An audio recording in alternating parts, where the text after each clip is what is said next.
Welcome back to the channel. In this concept, we are going to say how we are going to generate various syntax tree address codes of our given input. So the syntax tree address code generation is comes under the bottom up approach concept. So bottom up approach means whatever the process we are doing, it is going to start our task from the root level to the node level. So while generating the tree address code, first of all, we have to take care regarding what are the operators and what are the operands and what is the instruction that we are giving to process the task.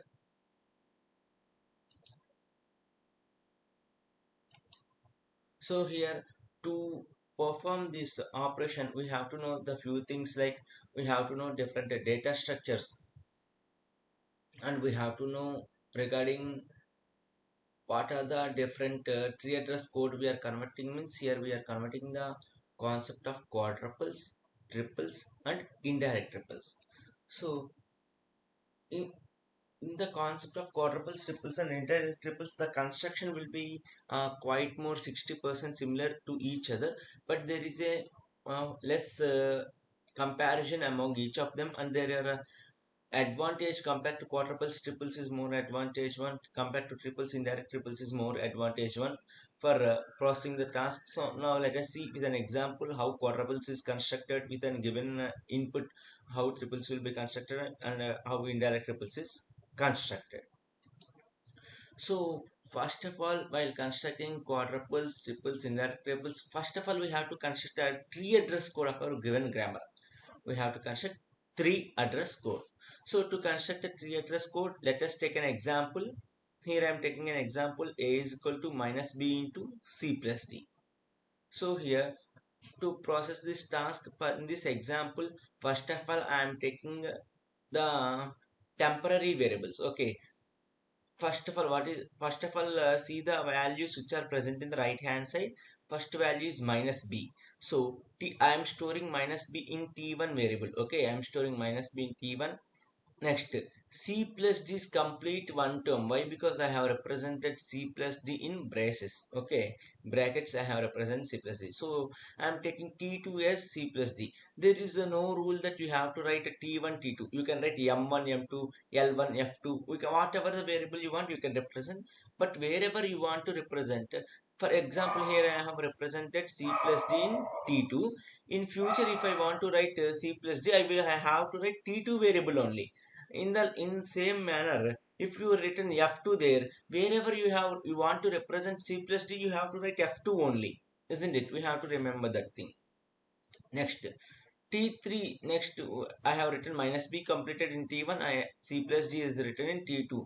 So now I have to do minus b into c plus d. So t3 is equal to minus b stored in t1. Okay, t1 star c plus d stored in t2. T1 star t2. Next, whatever the terms present in the right hand side is completed. Now this complete value you should store in a. So that is why a is equal to t3. So the result is stored in t3 only, minus b star c plus d. So that result is stored in a. So that is why I have written a. So the next operation is quadruples. Quad means four. Okay, whatever the table we have constructing, the table is going to have four fields, isn't it? The table is going to have four fields. So first field is operator, second field is operand, third field is operand two, fourth field is result. So to do this task, we should have the input with us. So what is the input we have done in three address code? The same input I should have with me. What is an input? A is equal to minus b star c plus d. So first of all, what is the variable I am having in the right hand side? Minus b. So operator is minus, operand is b. B is the operand for me. So where minus b I am storing? I am storing in t1. Wherever you are storing, you write in the place of result. Next, minus b is completed. Now I have to write c plus d. In an operator, I am going to write plus. What is an operand 1? C. What is an operand 2? D. C and D are operands for plus. So C plus D result should store in T2. Okay, so I have written T2. So next what I have to do, minus b is over, c plus d over. Next I have to perform multiplication for minus b and c plus d. In third row I have written multiplication. Minus b I have written in t1, c plus d I have written in t2. So why? Because why I not written minus b and c plus d? Already minus b is stored in t1 for me. That's why I have written t1. C plus d is stored in t2. That's why I have written t2. The result of t1 star t2 is stored in t3. Next is equal to operation. So the complete right hand side input is stored in a value which is present in the left hand side is equal to I have written a I have written.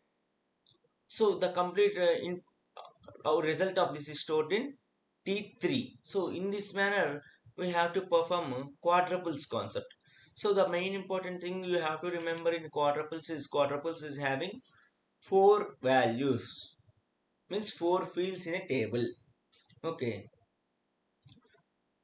The main problem what we are going to get regarding quadruples concept is here we are creating a multiple number of temporary variables. We are not bothering regarding how what is the size of an input we are having. Here we are creating more number of temporary variables to complete our task.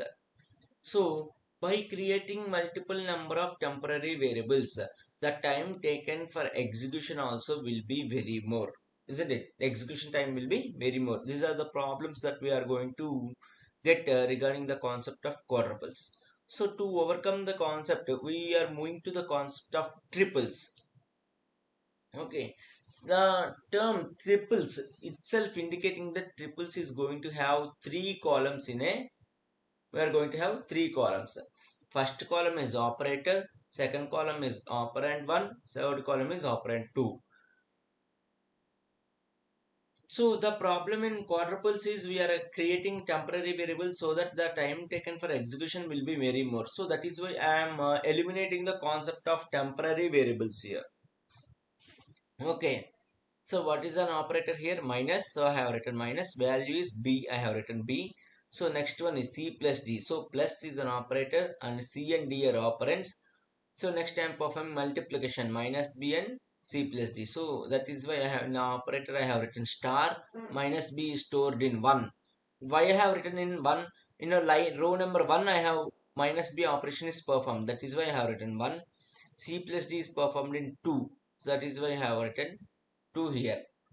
So the right hand side input is completed. Now I have to store the right hand side complete data to left hand side. So operator is equal to the right hand side completely stored in third row. So that is why first operand is a and second operand is third row. Why? Because the a value should equal to the value which is present in the row number 3. So that is why I have written in number 3 over there. So the advantage of triples is we are eliminating temporary variables. What I am writing in place of temporary variables means what are the original values having with me. I am writing those original values. So the temporary variables are we are avoided the temporary variables concept. So the time taken for execution will be somewhat okay with the concept of triples. So the next concept is indirect triples. The indirect triples concept is the same as a triples, but in a indirect triples what we are going to do is here we are going to maintain two tables. Okay, here we are going to maintain two tables. First one is a statement table, third one is a triples table. Okay, why? The main reason of maintaining the statements table is in which row which values are going to store, that information is going to store in a indirect triples. So first one is my operator minus b into c plus d. So first one is minus, operator is b. So here minus b, here I have written 56. So the meaning is that is the the zero index complete data is stored in 56 statement. Okay. C plus D I have written plus here, C D I have written here, I have written 57. The second index is stored for row index 1 number 1 complete data is stored in 57 value. Here there is no rule that you have to write 56, 57, 58, 59. You can write 61, 84, 96, 101, like that, whatever the value you want to write you can define. So minus b is over, c plus d over. Now we have to perform operation for minus b and c plus d. So multiplication I will write, uh, multiplication I will write in a where minus b is stored 56. So I have written 56, where c plus d is stored 57. So that is why I have written 57. So this complete data I am writing in 58. So the second index complete data is stored in 58. So the this statement table is going to maintain this all these things, where first index value is stored, where zero index value is stored, where second index value is stored, all these things. So now the right hand side input is completed. Now I have to equal it with the left hand side. So the complete right hand side is data is stored in 58. Okay, so now what is the thing I have to do? I have to equal it. So is equal to I have written, so with what first value I have having capital A, so that is why in operand 1 I have written capital A. So the complete right hand side is stored in 59 58. So I have written 58. In this manner we are going to perform the concept of quadruples, triples, indirect triples of a given input.